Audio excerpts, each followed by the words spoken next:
Everyone, स्वागत है आपका इस वीडियो में जिसमें मैं आपको इलेक्ट्रिसिटी चैप्टर के 10 क्वेश्चंस कराऊंगा। So let's start the electricity micro test 2। Okay, आपके लिए पहला क्वेश्चन है कि how much work is required to move a charge of 10 coulomb to move from a point of potential 10 volt to -10 volt, which simply means कि एक charge है 10 coulomb का, उसको एक पॉइंट जिसका इलेक्ट्रिक पोटेंशियल 10 वोल्ट है उससे एक दूसरे पॉइंट तक ले जाया जाता है जिसका पोटेंशियल -10 वोल्ट है। तो ऐसा करने के लिए कितना वर्क करना पड़ेगा? ओके, तो इसमें थोड़ी कैलकुलेशन है, आप वीडियो को पॉज कर लें, कैलकुलेट कर लें और आई होप आपने कर लिया होगा। ओके, कंप्यूटर जी आंसर बताइए। Okay, the correct answer is 200 joule. ये कैसे? देखिए, simply the formula for work done is VQ। तो अगर आप एक सिंगल पॉइंट की बात कर रहे हैं तो यहाँ पे V पोटेंशियल होगा, इलेक्ट्रिक पोटेंशियल, और अगर आप दो पॉइंट्स की बात कर रहे हैं तो पोटेंशियल डिफरेंस होगा। यहाँ पे पोटेंशियल डिफरेंस है जो कि है 10 -10, यानी कि 10 और 10 20, क्योंकि माइनस माइनस प्लस हो गया। 20 वोल्ट्स का पोटेंशियल डिफरेंस है और चार्ज है 10 coulomb which gives you 200 joule. तो काफ़ी इजी क्वेश्चन है, बस कुछ लोगों को कन्फ्यूज़न हो सकती है। 10 और -10 को सब्ट्रैक्ट करना है और सब्ट्रैक्ट करके 20 आएगा चूँकि माइनस है, इसमें कुछ लोग चकमा खा सकते हैं। Okay, let's see the next question. एक कन्वेंशनल करंट के फ्लो का डायरेक्शन क्या होता है? हाई पोटेंशियल टू इन्फिनिटी, यानी हाई पोटेंशियल से इन्फिनिटी अनंत तक जाती है, या इन्फिनिटी टू हाई पोटेंशियल, या इन्फिनिटी से हाई पोटेंशियल की तरफ फ्लो करती है, या फिर high potential to low potential, या फिर low potential to high potential. ये क्वेश्चन बहुत आसान है, आई थिंक आपने अपने दिमाग में इसको आंसर कर भी लिया होगा। Let's see what is the correct answer. High potential to low potential, of course electric current, जिसे कि हम लोग अज्यूम करते हैं कि पॉजिटिव चार्ज का फ्लो होती है। कन्वेंशनल करंट कहने का सेंस यही होता है। When you say conventional current, it means the current which consists of flowing positive charge, ठीक है, पॉजिटिव चार्जेस, और नेगेटिव चार्जेस जो हैं वो low potential to high potential flow करते हैं। पॉजिटिव चार्ज या conventional current, high potential to low potential. Okay, this is also a quite easy question. 1 volt किसके इक्विवेलेंट होता है? किसके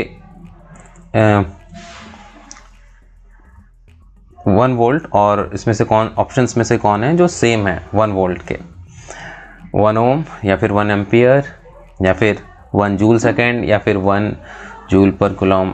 तो आई थिंक ये भी बहुत इजी क्वेश्चन है। Let's see the answer. 1 joule पर coulomb, how do we get it? तो इट इज़ वेरी सिंपल। आपको पता है कि the very formula of potential is W/Q। तो यहीं से वोल्ट की डेफिनेशन आती है। वोल्ट, अगर 1 वोल्ट आप लेते हैं तो वो होता है वर्क के लिए जूल हो गया, और नीचे जो Q है चार्ज, उसके लिए कूलम हो गया, और इसको आप लिखते हैं जूल पर कूलम। तो D is the correct answer. 4, ये जो है बड़ा लंबा चौड़ा क्वेश्चन लग रहा है क्या ये? 1.25 into 10 to the power 19 electrons pass through the cross section of a conductor in 10 seconds. What is the value of current flowing through the conductor? तो आपको बताया जा रहा है कि एक क्रॉस सेक्शन से 10 सेकंड में इतने इलेक्ट्रॉन्स पास हो रहे हैं, तो करंट बताना। तो अगर आपको नंबर ऑफ इलेक्ट्रॉन्स की जगह चार्ज दिया होता तो it would have been quite easy. Alright, पहले आप ट्राई कर लें। तो आई होप आपने ट्राई कर लिया होगा, बट यहाँ पे नंबर ऑफ इलेक्ट्रॉन्स हैं सबसे पहले आंसर देख लें, करेक्ट आंसर क्या है। करेक्ट आंसर है 0.2 एम्पियर। ओके, तो सबसे पहले आपको चार्ज पता करना होगा। तो देखिए, सिंपल यूनिटरी मेथड आप लगाते हैं, इसको हिंदी में एक एक नियम बोलते हैं कि 6.25 इंटू 10⁻18 इलेक्ट्रॉन्स जब होते हैं तो 1 कूलॉम होता है, राइट।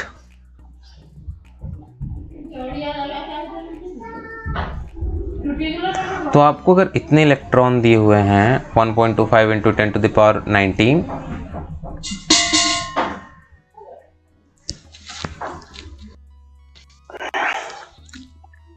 इंटू 10⁻19, इसको जब आप 6.25 इंटू 10⁻18 से डिवाइड कर देते हैं तो आपको चार्ज निकल आता है। और यहाँ पर कितना आ रहा है, आई थिंक ये आ रहा है 2 कूलॉम। ये कैलकुलेशंस आप कर सकते हैं, कोई बहुत मुश्किल कैलकुलेशन नहीं है। ऑलराइट, जब 2 कूलॉम 10 सेकंड में फ्लो हो रहा है तो आप करंट कैसे निकालते हैं। I = Q/T। Q है 2 और T है 10 सेकेंड्स, तो करंट इज 2/2 यानी कि 0.2 ampere, which is the answer here. Okay, move on to the next question. एक करंट है जिसमें 0.2 एम्पियर पास करता है, पोटेंशियल डिफरेंस 10 वोल्ट से 10 सेकेंड तक पास करता है करंट। तो आपको चार्जेस पर कितना वर्क डन हुआ है वो कैलकुलेट करना है। W आपको कैलकुलेट करना है। First you try for yourself. Okay, I hope आपने कर लिया होगा। Let's see the answer. 20 joule. अब ये देखते हैं 20 जूल कैसे होगा भाई। तो आपको सबसे पहले W के लिए चाहिए VQ, राइट। तो V तो दिया हुआ है, Q नहीं दिया हुआ है। Q को कर दीजिए IT, VIT। तो V तो 10 है, करंट 0.2 एम्पियर है और टाइम कितना है, टाइम है 10 सेकेंड्स। तो 0.2 इंटू 10 2 हो गया, 2 इंटू 10 20 हो गया, 20 joule. Wow, so simple. Okay, next question है, सोच समझ कर आंसर दीजिएगा। Ohm's law establishes a relation between, किनके बीच ओम्स लॉ संबंध स्थापित करता है। A, potential and current. B, potential difference and current. C, resistance and current. या फिर D, all of the above. तो let's see the correct answer. Potential difference and current. Ohm's law states कि जो किसी कंडक्टर के किसी भी 2 points के बीच का पोटेंशियल डिफरेंस होता है वो उसके थ्रू फ्लो करने वाले करंट का डायरेक्टली प्रोपोर्शनल होता है। This is the statement of Ohm's law. और यहाँ पे V क्या है, पोटेंशियल नहीं है, पोटेंशियल डिफरेंस है। ठीक है, that's why option A is incorrect. Okay, which of the following devices is used for measurement of current. तो ये तो आपने आंसर कर ही दिया होगा ऑफ कोर्स। चलिए अपना आंसर भी देख ही लेते हैं। आमीटर का यूज़ करंट मेजर करने के लिए होता है और वोल्ट मीटर का यूज़ पोटेंशियल डिफरेंस मेजर करने के लिए होता है। आमीटर को सीरीज़ में कनेक्ट करते हैं, वोल्ट मीटर को पैरेलल में कनेक्ट करते हैं, ये आपको पता ही होगा। Okay, next is numerical. 220 volt of potential difference is produced across a conductor carrying 2 ampere of current. Calculate its resistance using Ohm's law. Okay, आपको रेजिस्टेंस कैलकुलेट करनी है, कर लीजिए। आप वीडियो को पॉज कर सकते हैं if you need time. Okay, मैं आपको आंसर दिखा रहा हूँ। वो ये है 110 ओम। कैसे, R = V/I।